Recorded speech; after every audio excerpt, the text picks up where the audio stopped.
No one is your friend. Machiavelli and the dirty game of power trust, when given naively, is like handing over the keys to your house to someone you barely know.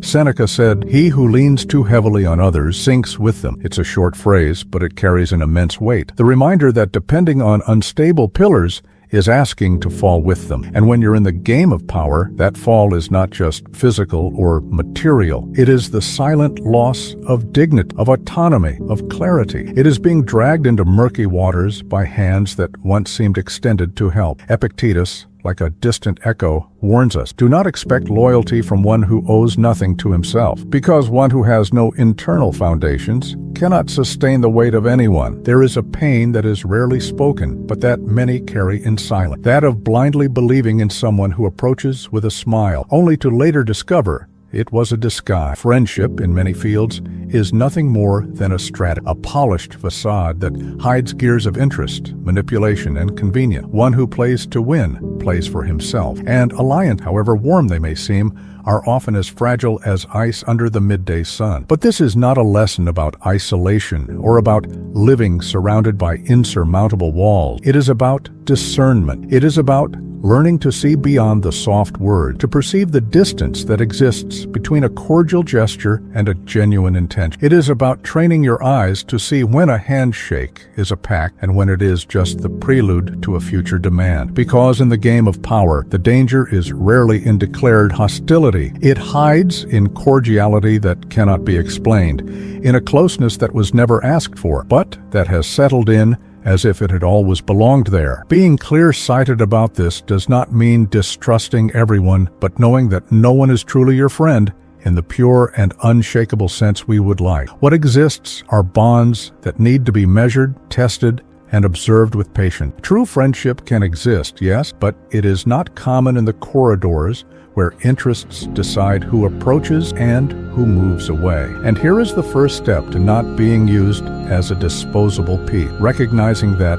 on this chessboard, cordiality is often just another name for strategy. Untested promises are like newly built wooden bridges, beautiful at first glance. They can collapse at the first real weight. In the heat of a conversation, words seem solid, full of certainty, loaded with emotion. But it is in the first storm that we discover whether there was structure or just a veneer. It is at this moment that trust shows itself for what it truly is, a pact that only holds as long as both sides have an interest. Machiavelli knew this. He observed that alliances last as long as the advantages they offer. When the benefit disappears, the bond unravels like smoke carried by the wind. Many have experienced this silent scene, that friend who promised to be by your side, who swore loyalty, but who disappeared the instant there was nothing more to be gained from your presence. It was not an open break, nor a dramatic discussion. It was just an absence, a calculated absence, almost painless for the one who left, but profoundly striking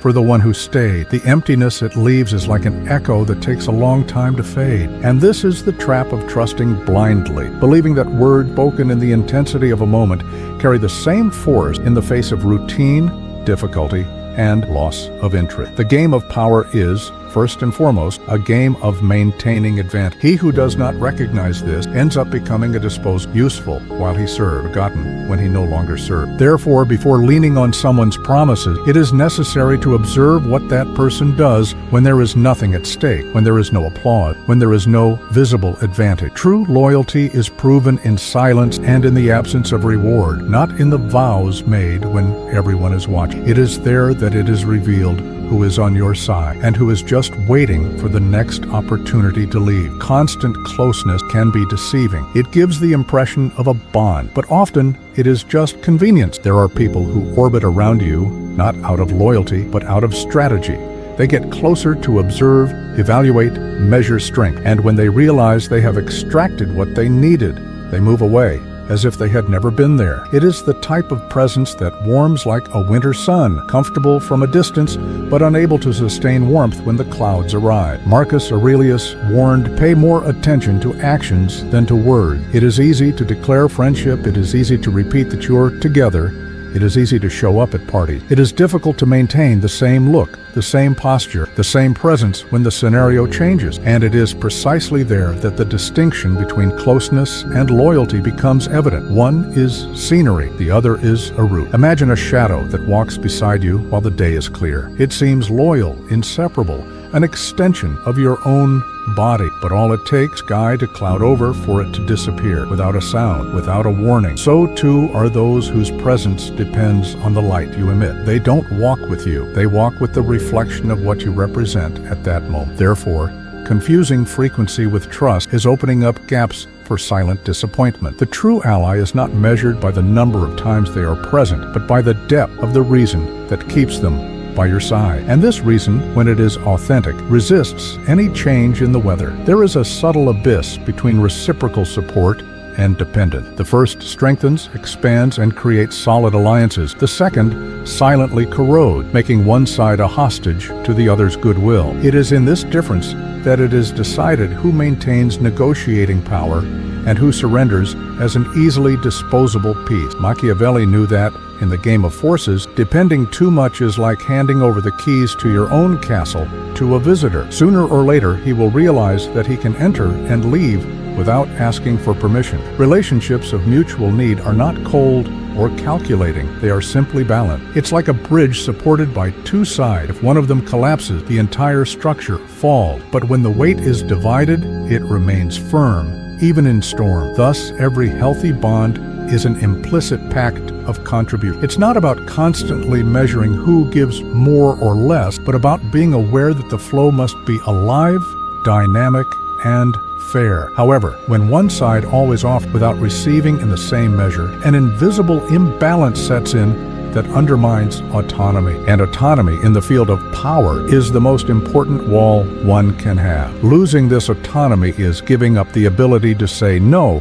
when yes is no longer advantageous. It is to transform oneself little by little from a partner into a subject. The secret is to cultivate relationships where mutual interest is clear, where every gesture, every support, and every silence has value for both. Because when the gain is only on one side, the alliance ceases to be an alliance and becomes disguised dependent. And dependence inevitably leads to the loss of a voice in one's own destiny. In hostile territories, every word is an open door, and not always does the one who smiles in front of it have the intention of entering with good intention. Selective silence in this sense is more than prudent. It is strategy. There is power in being silent when everyone expects you to speak. There is strength in holding a plan until the exact moment makes it inevitable. Machiavelli observed that he who controls information controls the narrative, and he who controls the narrative controls the game. History repeats itself in different eras and scenarios. Someone entrusts a secret to someone who seemed like an ally, and that same ally uses the information to negotiate their own advantage. It is the same movement as the fisherman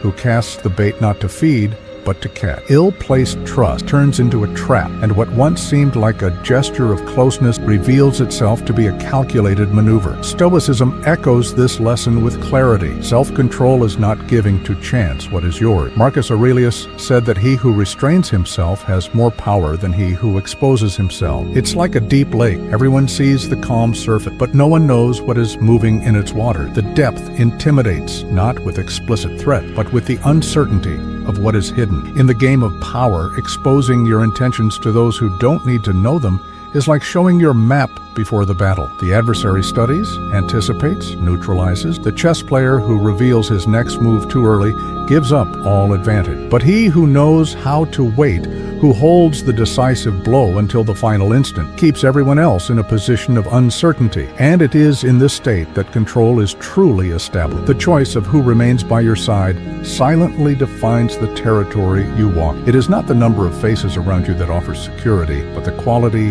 and clarity of the bonds you cultivate. Seneca already warned, security is not born from a multitude of allies, but from the freedom of needing few. When you reduce the number of doors through which someone can enter your life, you also reduce the chances of invasion. Epictetus deepened this view by saying that the true concern is not to have friends, but to be worthy of your own company. It is at this point that loneliness ceases to be a threat and becomes a power. Because when your own balance is enough to bear the weight of the days, any presence that arrives is a choice, never a necessity. And when presence is a choice, it is free from ties and bargain. In the game of power, trust is a rare currency, and precisely for this reason, it needs to be invested sparingly. The most common mistake is to spend it in excess, as if it were infinite, without realizing that every time it is broken, the cost of rebuilding it becomes higher. It's like a fortress with few doors, each one guarded from the inside, each key handed over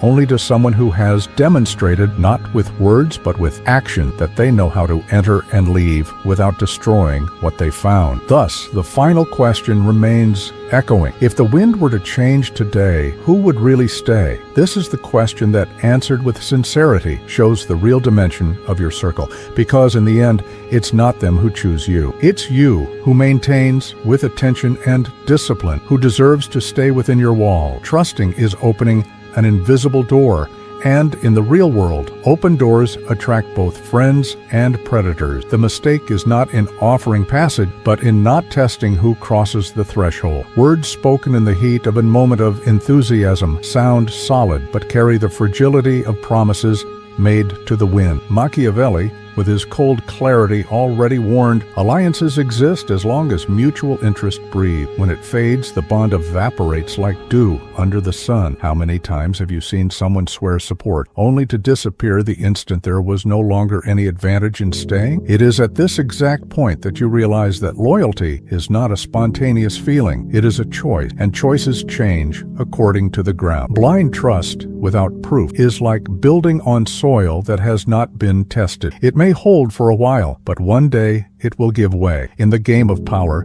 the currency is not just gold or influence. It is the ability to understand that every bond needs to be tested, not to create paranoia, but to know if, when the storm comes, you will be surrounded by beams that support or by rotten wood that break at the first gust of wind. True discernment is not measured by how much you like someone, but by how much that person remains firm when there is nothing to be gained by staying by your side.